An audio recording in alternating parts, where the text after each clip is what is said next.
Approaches to educational management and administration, तालीमी इंसराम और नज़्म नस्क का तरीक़ाकार बयान करें। यहाँ पर हमने देखना है कि मुख्तलिफ़ वक्त में एजुकेशनल मैनेजमेंट का जो कंसेप्ट था वो डिफरेंट था और एडमिनिस्ट्रेशन का कंसेप्ट डिफरेंट था, लेकिन जैसे ही वक्त बदला तो इसके साथ साथ इनके जो कंसेप्ट थे वो भी चेंज होते गए। जैसे कि एडमिनिस्ट्रेशन का पहले जो कंसेप्ट था कि एडमिनिस्ट्रेशन के लफ्ज़ को सिर्फ़ और सिर्फ गवर्नमेंट के लिए ही इस्तेमाल किया जाता था, लेकिन बाद में इस लफ्ज़ को दूसरे अदारों के लिए भी इस्तेमाल किया गया। तो यहाँ पर हमने इन दोनों टॉपिक को डिटेल के साथ डिस्कस करना है। पुराने वक्तों की अगर बात की जाए तो जो मिस्र के लोग थे उन्होंने इंतहाई पेचीदा अदारे जो थे उनका नज़्म नस्क जो है वो संभाला। इसके अलावा जो चीनी थे उन्होंने भी बड़े बाकायदा और मजबूत निज़ाम तश्कील दिए। यहाँ पर हमने टू की नेशंस रैशनल फॉर एडमिनिस्ट्रेशन इनको देखना है कि एडमिनिस्ट्रेशन के लिए जो दो बुनियादी नज़रियात थे पहले वक्तों में वो कौन कौन से थे। इसका पहला नज़रिया ये था कि एडमिनिस्ट्रेशन जो है एक ऐसा अमल है जिसका पढ़ने और पढ़ाने के साथ कोई तल्लुक़ नहीं है, जबकि आजकल अगर हम लोग देखते हैं तो एडमिनिस्ट्रेशन के बारे में पढ़ाया जाता है। जबकि एडमिनिस्ट्रेशन के बारे में जो दूसरा कॉन्सेप्ट था वो ये था कि जितनी भी हुकूमती पॉलिसीज़ हैं, मकासद हैं या उनके फ़ैसलों का तल्लुक़ सिर्फ़ और सिर्फ सियासी अमल से ही होता है और इन फ़ैसलों के ऊपर सही अमल दरामद करवाना सरकारी मुलाज़मीन का काम होता है। इसलिए जो सरकारी मुलाज़मीन हैं उनकी मुलाज़मतों का दारोमदार सियासतदानों की ख्वाहिशात के ऊपर नहीं होता, बल्कि ये डिपेंड करता है कि कौन सा मुलाज़म कितना अच्छे से काम करता है। अगर वो अच्छे से काम करता है तो वो अपनी जो मुलाज़मत है उसके अंदर उसको एक अच्छी पोजीशन मिल जाती है। दूसरी मेन हेडिंग है टर्म एडमिनिस्ट्रेशन इन यूएसए, यानी कि अमेरिका के अंदर एडमिनिस्ट्रेशन की टर्म को किस तरह से इस्तेमाल किया जाता था।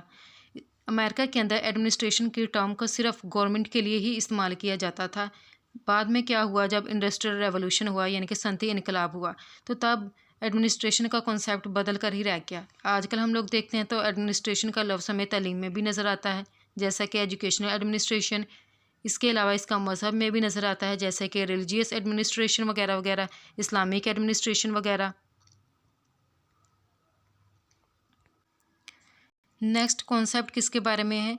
4 principles of scientific management by Frederick Taylor. यहाँ पर मैनेजमेंट का कॉन्सेप्ट आ गया, पहले एडमिनिस्ट्रेशन का था और अब मैनेजमेंट का।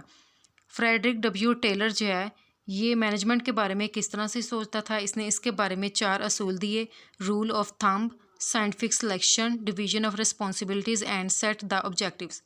रूल ऑफ थंब का क्या मतलब है कि जितने भी वर्कर्स हैं किसी जगह काम करते हैं तो उनका जो काम है सबसे पहले उसको तकसीम किए जाए।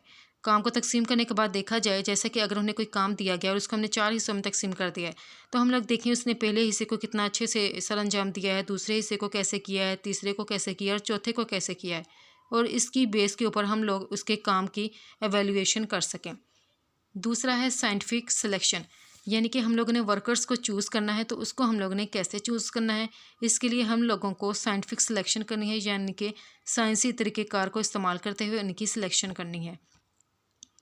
तीसरा यहाँ पर जो इसका प्रिंसिपल था डिवीजन ऑफ रिस्पॉन्सिबिलिटीज़, यानी कि ज़िम्मेदारियों की तकसीम। यहाँ पर ये देखना है कि जितने भी वर्कर्स हैं किसी फैक्ट्रीज़ के अंदर काम करते हैं तो हम लोगों को उसकी जो ज़िम्मेदारियाँ हैं उसको तकसीम करना चाहिए। सेट द ऑब्जेक्टिव्स, यानी कि अहदाफ का तयन करना कि कोई भी फैक्ट्री है या कोई भी अगर अदारा है तो वो अपने ऑब्जेक्टिव बनाता है तो हमें वहाँ पर मौजूद जितने भी लोग होते हैं वर्कर्स वगैरह तो उनको जो है ऑब्जेक्टिव्स के बारे में बताना चाहिए। अब जो टेलर था इसने कारकुनों के ऊपर यानी कि इसने वर्कर्स के ऊपर ज़्यादातर फोकस दिया, इसलिए जो टेलर के नज़रियात थे इसका लोगों के ऊपर बहुत ज़्यादा असर हुआ। फिर आते हैं फ्यूल के आइडियाज़। फ्यूल इस चीज़ के बारे में क्या कहता है, वो कहता है कि किसी भी अदारे की अगर हम लोग कारकर्दगी को देखना चाहते हैं तो इसके लिए हमें एक तरबियत याफ्ता एडमिनिस्ट्रेटर की ज़रूरत है। जैसे कि अगर हम लोग कहते हैं ना कि एक कंपनी का मालिक उसका सीईओ होता है, तो जितना तरबियत याफ्ता उसका सीईओ होता है तो वो ज़्यादा ज़रूरी है हमारे लिए, वर्कर्स बाद में आते हैं।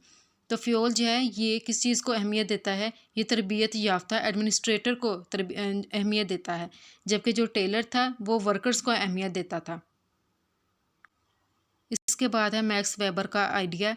मैक्स वेबर क्या कहता है कि जो ब्यूरोक्रेट्स हैं, जो अफसर वगैरह होते हैं, इन्हें अपने जो मुलाजम हैं उनके जो पर्सनल इंटरेस्ट है उससे ज़रा दूर होना चाहिए।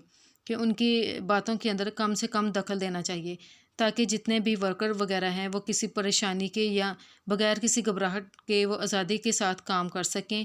تو اس سے عوام جو ہے بہترین طریقے سے کام کرتی ہے، اور اس طرح جو جتنے بھی بیوروکریٹس ہوتے ہیں ان کے جو جتنے بھی ملازم ہوتے ہیں وہ اچھے طریقے سے کام کرتے ہیں۔ دین ہمارے پاس ہے لوتھر، گولیک اور لنڈل اوروک کا کنسیپٹ۔ ان کا کیا آئیڈیاز ہیں مینجمنٹ اور ایڈمنسٹریشن کے لحاظ سے۔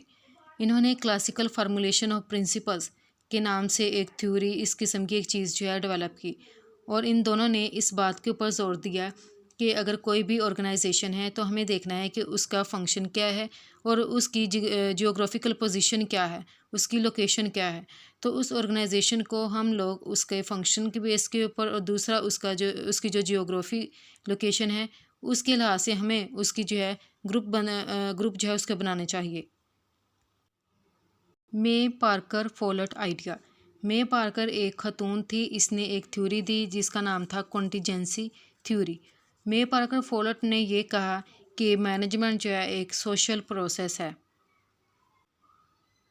مے پارکر نے ایڈمنسٹریشن کے لیے 4 اصول دیے تھے۔ ایلٹن میو آئیڈیاز۔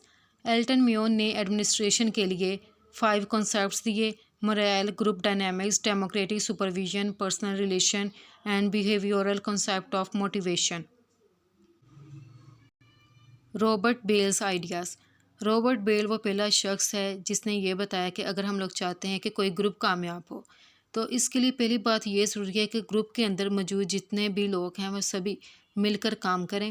اس کے بعد گروپ کے اندر ایک شخص ایسا ضرور موجود ہونا چاہیے جو کہ اس بات کے اوپر نظر رکھے کہ کیا ان کا جو گروپ ہے وہ اپنی ذمہ داریوں کو صحیح سے سر انجام دے رہا ہے، کہ کہیں اس کے اندر کوئی ایسا بندہ تو نہیں کہ جو اپنی ذمہ داری کو صحیح سے سر انجام نہ دے رہا ہو۔ اسی لیے گروپ کی کارکردگی کے لیے ان دونوں باتوں کو سمجھنا انتہائی ضروری ہوتا ہے۔